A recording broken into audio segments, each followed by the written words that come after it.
Oi, gente. Graça e paz do nosso Senhor Jesus Cristo. Tudo bem com vocês?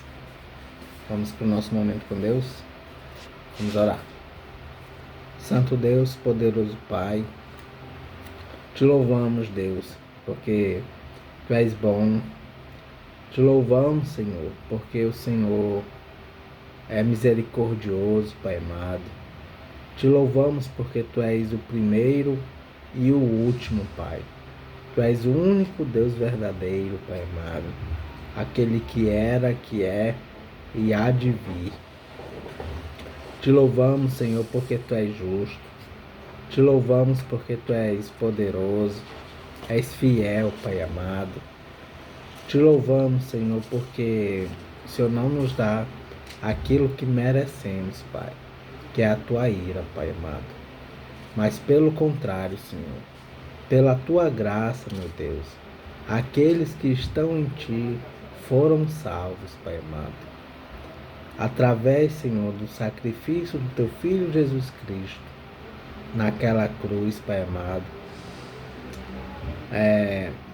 Ele morreu por nós, Pai amado, para que pudéssemos ter vida, Pai, e vida em Ti, Senhor, porque essa é a única vida que existe, a vida é em Ti, Pai amado. Pai, obrigado por mais um dia de vida.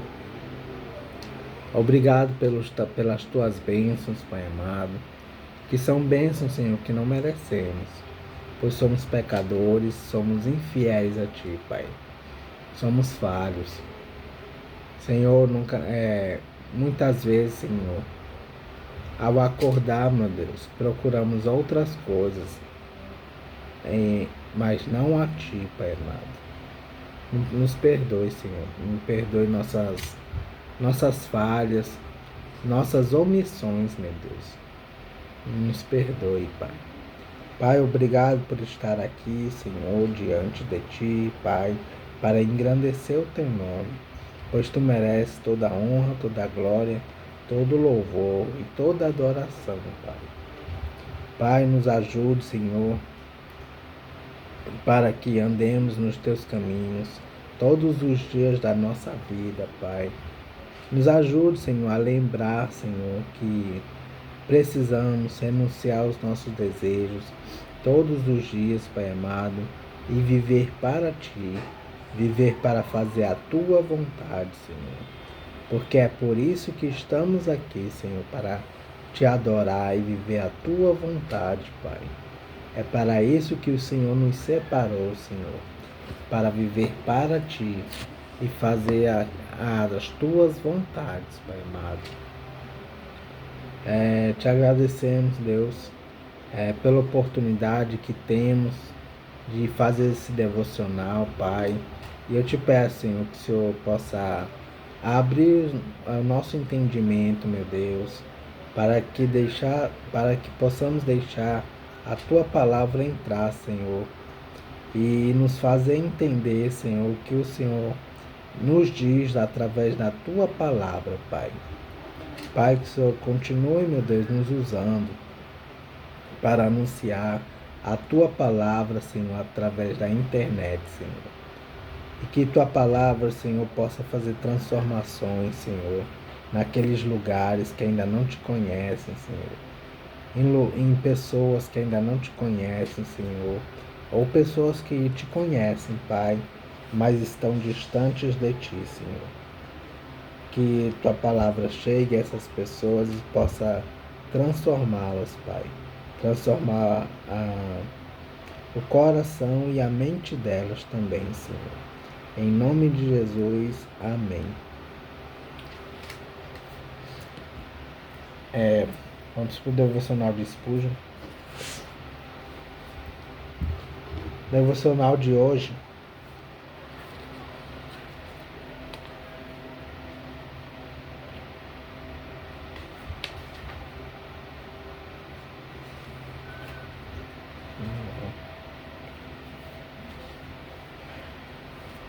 O devocional de hoje está em Juízes, capítulo 7.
Juízes capítulo 7, versículo 20.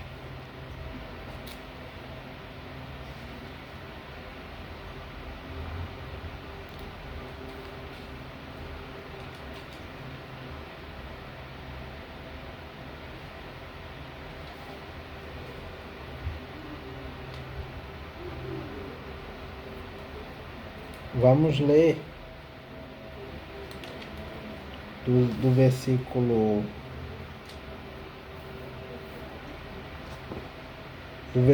1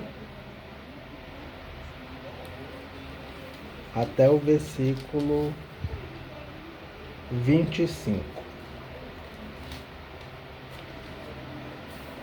Juízes capítulo 7, versículo 1 ao 25. Gideão derrota os midianitas. Deus mandou que Gideão lutasse contra os midianitas. Essa é uma introdução, tá? Deus mandou que Gideão lutasse contra os midianitas com um pequeno número de soldados, para que ficasse bem claro que a vitória vem de Deus e não dos homens. Aí aqui tem algumas referências: Deuteronômio 8, 17 até o 18, Salmos 20, versículos 7 a 8, e Isaías capítulo 10, versículos 12 a 15. E o capítulo 7 inicia assim: Jerubaal, isto é, Gideão, e todos os homens que estavam com ele, se levantaram de madrugada e foram acampar perto da fonte de Herode. O acampamento dos midianitas ficava no vale, no lado norte, perto do monte Moré. O Senhor Deus disse a Gideão: Você tem gente demais, e por isso não posso deixar que vocês derrotem os midianitas. Se eu deixasse, vocês poderiam pensar que venceram sem a minha ajuda. Anuncie ao povo o seguinte: quem estiver com medo, que saia do monte Gilboa e volte para casa. Gideão anunciou, e 22.000 homens voltaram, mas 10.000 ficaram. E o Senhor disse a Gideão: ainda é gente demais. Leve todos até as águas, e ali eu separarei os que irão com você. Se eu disser que um homem deve ir com você, ele irá. Se disser que outro não deve ir, ele não irá. Aí Gideão fez com que os homens descansassem até. Aí Gideão fez com que os homens descessem até as águas. E o Senhor Deus lhe disse: todos os homens que lamberem a água com a língua, como fazem os cachorros, devem ser separados dos que se ajoelharem para beber. 300 homens juntaram águas nas mãos e lamberam. Todos os outros se ajoelharam para beber. Aí o Senhor disse a Gideão: com estes 300 homens que lamberam a água, eu libertarei vocês e lhe darei a vitória sobre os midianitas. Diga aos outros que voltem para casa. Então Gideão mandou todos os outros israelitas para casa, menos aqueles 300. Desculpa, gente. Mas estes ficaram com toda a comida e todas as cornetas. O acampamento dos midianitas estava abaixo deles, no vale. Naquela noite, o Senhor Deus disse a Gibeão: levante-se e ataque o acampamento dos midianitas.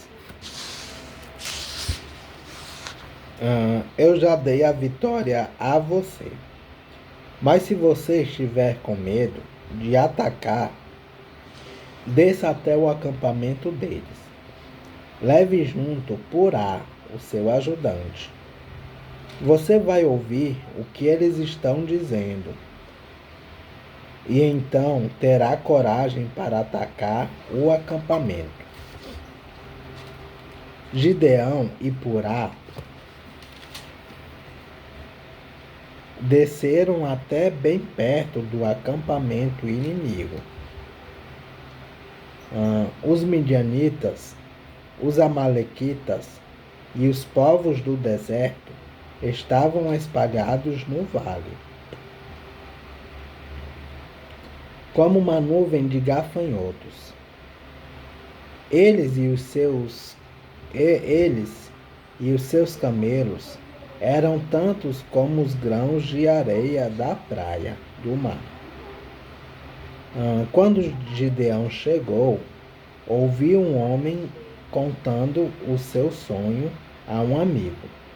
Ele dizia: eu sonhei que um pão de cevada rolou para dentro de nosso acampamento. Veio e bateu numa barraca. Ela caiu, virou no avesso e ficou estendida no chão.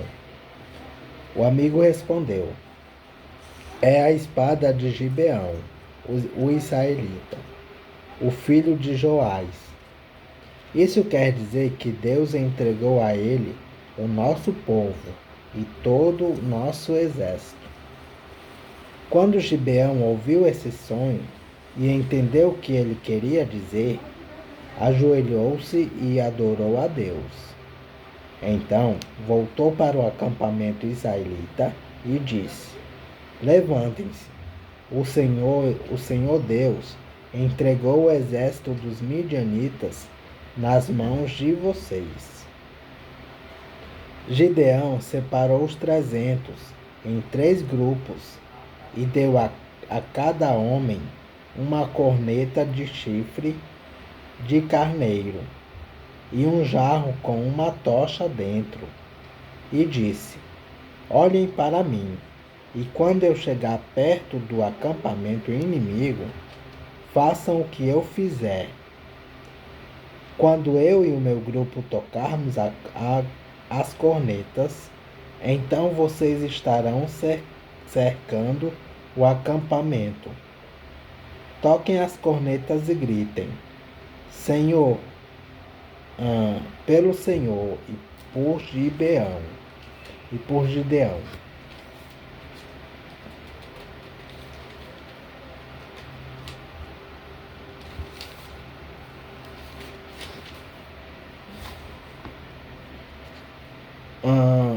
Um pouco antes da meia-noite, na hora de ser trocada a guarda, Gideão e os seus 100 homens chegaram bem perto do acampamento. Então tocaram as cornetas e quebraram os jarros que levavam. Os 3 grupos tocaram as cornetas e quebraram os jarros.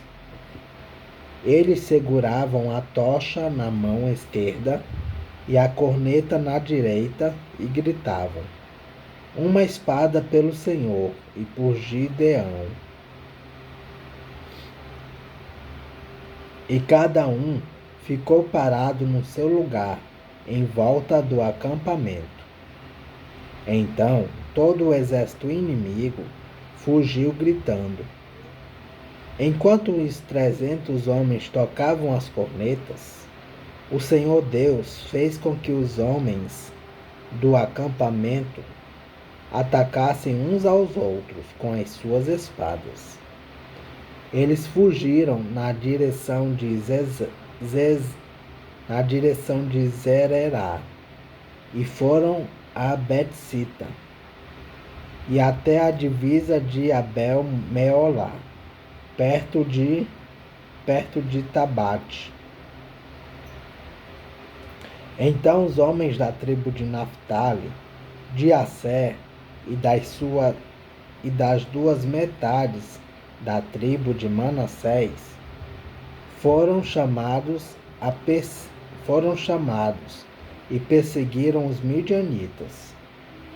Gideão enviou mensageiros para dizerem a todos os que moravam na região montanhosa de Efraim: desçam e lutem contra os midianitas. Defendam o rio Jordão e os seus riachos até Bet-bara, e não deixem os midianitas atravessarem. Então os homens de Efraim foram e defenderam o rio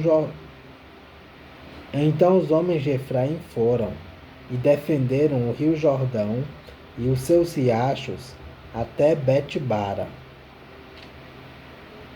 Eles prenderam Oreb e Zeeb, os dois chefes midianitas. Mataram Oreb na pedra de Oreb e mataram Zeeb no seu tanque de pisar uvas. Continuaram a perseguir os midianitas e levaram a cabeça de Oreb e a de Zeeb para Gideão, que estava a leste do rio Jordão.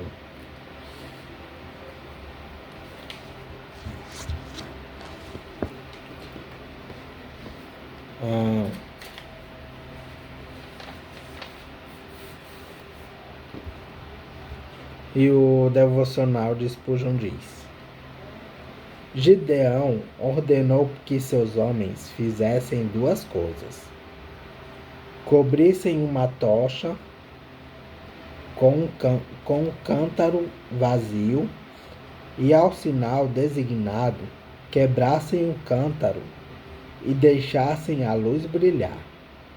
E então fizessem soar a trombeta, brandando: espada pelo Senhor e por Gideão. Isso é exatamente o que todos os cristãos devem fazer. Primeiro, você deve brilhar. Quebre o cântaro que oculta a sua luz.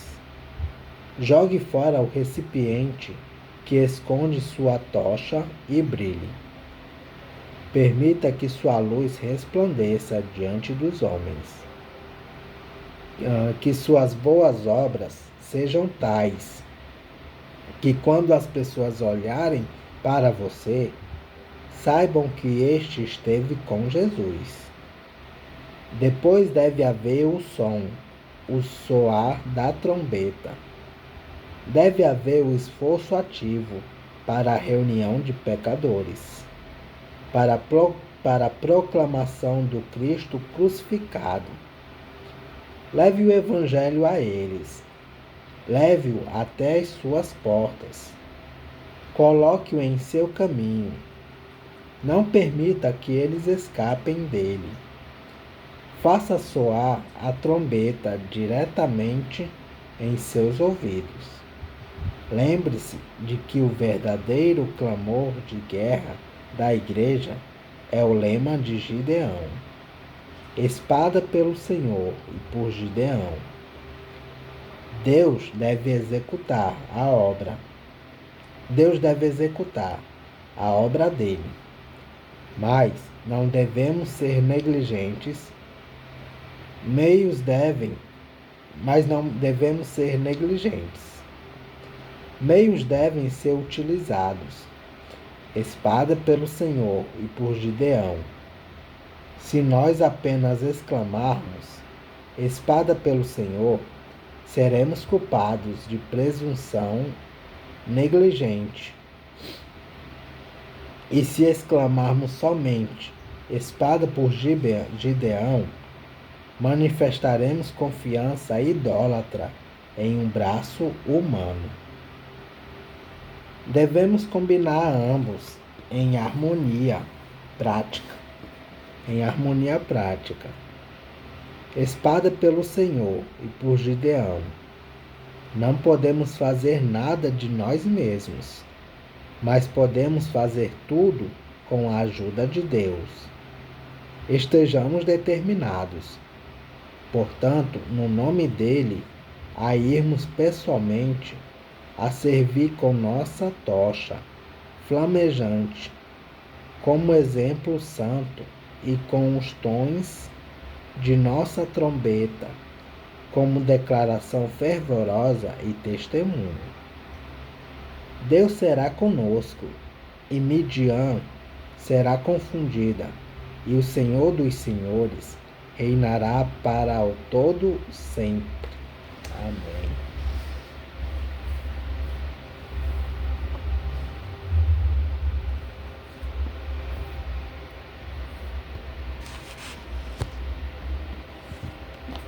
Vamos para a leitura em Salmos.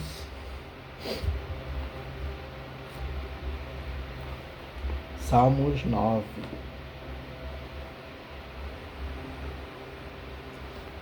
Louvor a Deus pela sua justiça. A introdução do Salmos 9 diz assim: súplica em que o homem pede ajuda contra inimigos cruéis. Primeiro, ação de graças a Deus por ter livrado o salmista dos seus inimigos. Versículos 1 a 4. Segundo, Deus governa com justiça e castiga os maus. Versículos 5 a 8. Terceiro, Deus protege o seu povo perseguido. Versículos 9 a 12. E quarto, oração pedindo ajuda, oração pedindo que Deus não deixe o salmista morrer. Versículos 13 a 14. E quinto, os maus são apanhados nas suas próprias armadilhas. Versículos 15 a 18. E sexto e último, pedindo para que Deus castigue os maus. Versículos 19 a 20.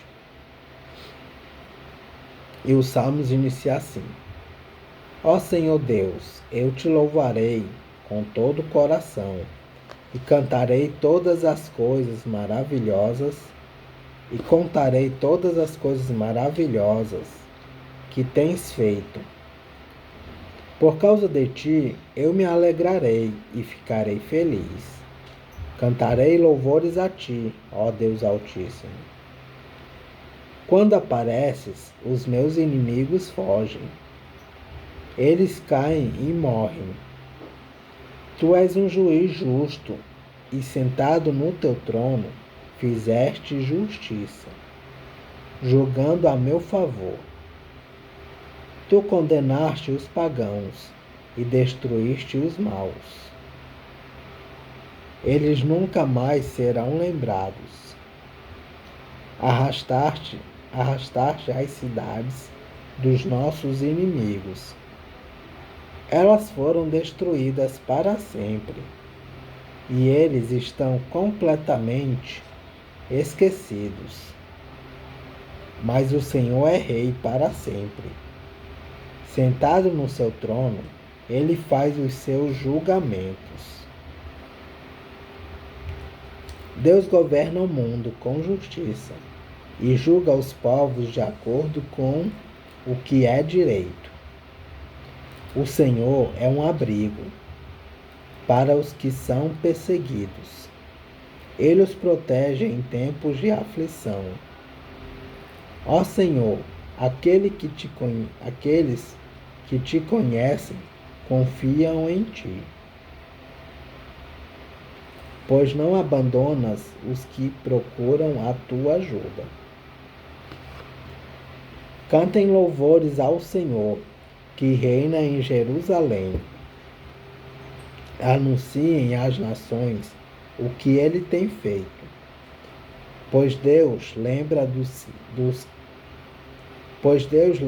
que são perseguidos. Ele não esquece os seus gemidos e castiga aqueles que os tratam com violência. Ó Senhor Deus, tem compaixão de mim. Vê como me fazem sofrer os que me odeiam.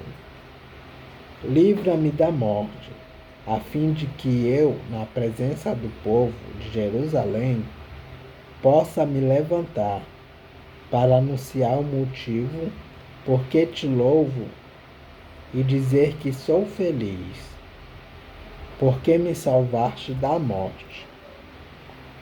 Os pagãos caíram na cova que fizeram. Foram apanhados na armadilha que eles mesmos armaram. O Senhor se torna conhecido por causa dos seus julgamentos justos, e os maus caem nas suas próprias armadilhas. Eles acabarão no mundo dos mortos. Para lá irão todos os que rejeitam a Deus. Os pobres não serão esquecidos para sempre. Os pobres não serão esquecidos para sempre. E os necessitados não perderão para sempre a esperança.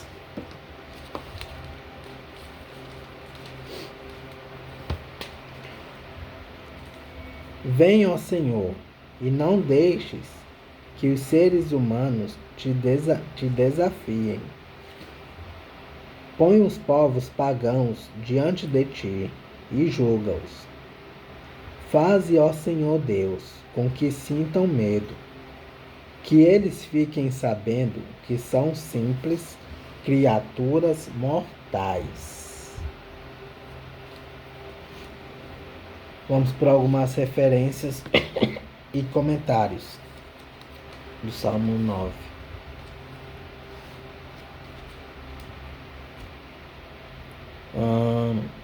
Salmo 9. Título hebraico. Vê a introdução do Salmos 4, versículo 1. Salmos 9, versículo 1. Coisas maravilhosas. Os atos poderosos de Deus para libertar o seu povo. Referência: Salmo 26, versículo 7.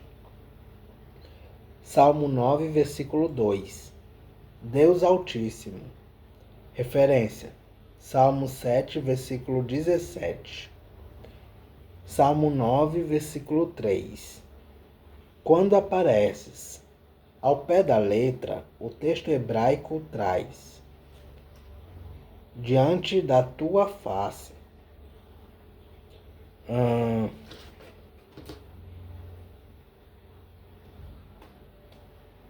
Tanto pessoas como nações não podem fugir da presença e do castigo de Deus.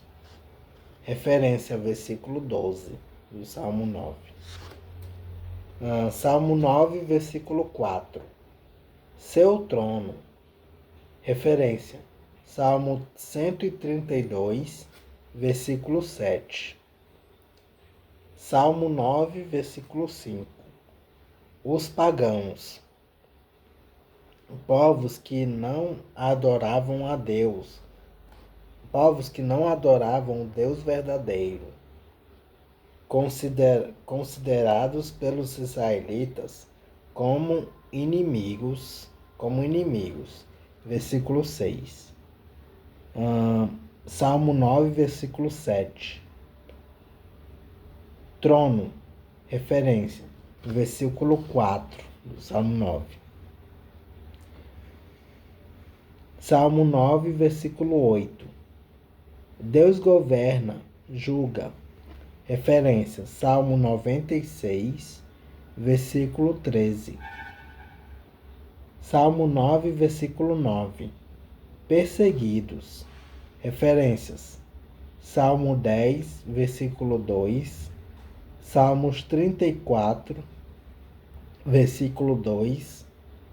Salmos 119, versículos 85 a 87. Salmos 9, versículo 10. Te conhecem. Conhecer a Deus não é somente reconhecer que Ele existe, mas também viver na presença dEle em adoração e obediência. Referência, Salmo 36, versículo 10 e Salmo 91, versículo 14. Salmo 9, versículo 11. Jerusalém. Referência, Salmo 2, versículo 6. Salmo 9, versículo 12.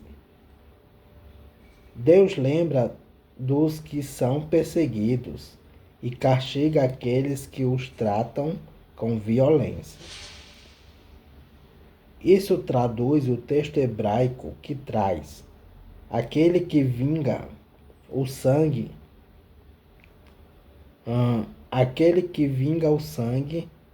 lembra-se deles. Uma pessoa que sem querer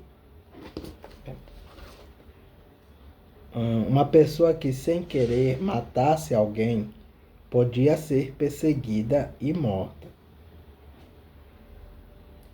pelo vingador do sangue, um parente do morto.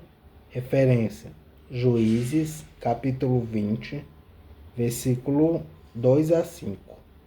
E Salmos 19, versículo 14.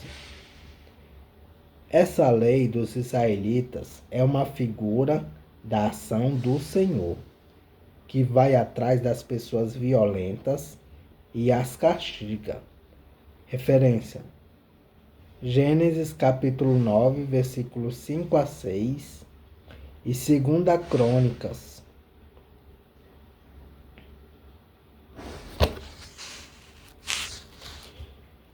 Segunda Crônicas, capítulo 24, versículo 22.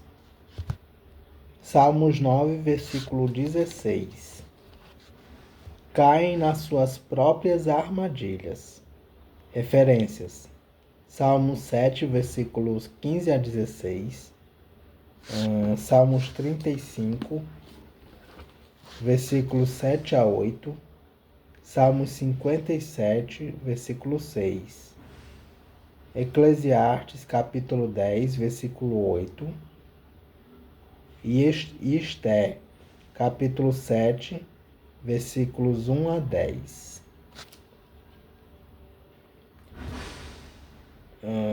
Salmos 9, versículo 17. Acabarão no mundo dos mortos. Os que não querem saber de Deus morrem antes da hora. Mas em mais de um salmo está registrada a queixa de que as pessoas mais têm sucesso na vida. Referência, Salmo 10, versículo 5.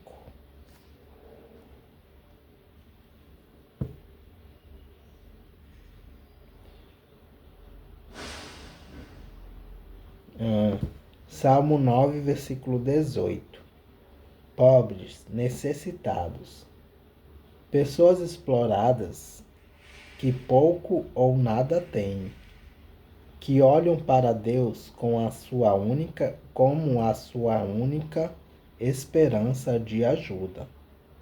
Referência: introdução do Salmo 6, versículo 6, Êxodo capítulo 22, versículos 21 a 24, Deuteronômio capítulo 24, versículos 18 a 19, Salmos 10, versículo 18, Salmo 68, versículos 5 a 6, Salmo 72, versículos 12 a 14, Provérbios, capítulo 23, versículos 10 a 11.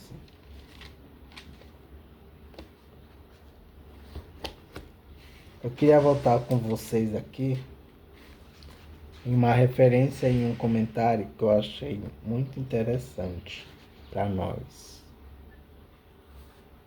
que está no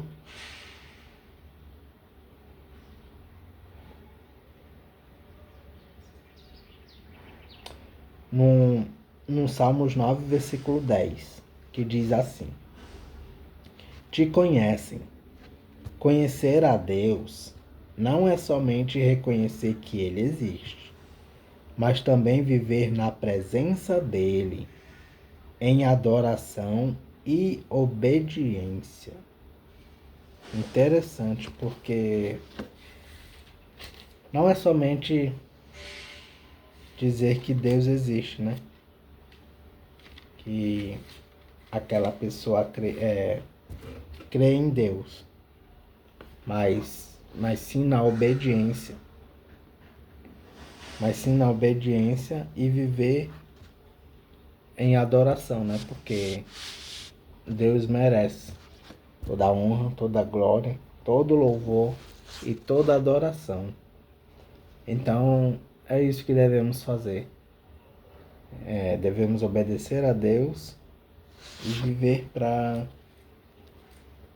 adorar Ele, porque é para isso que estamos aqui. É para isso que viemos. Somos adorador do único Deus verdadeiro. E é isso, gente. Que Deus os abençoe.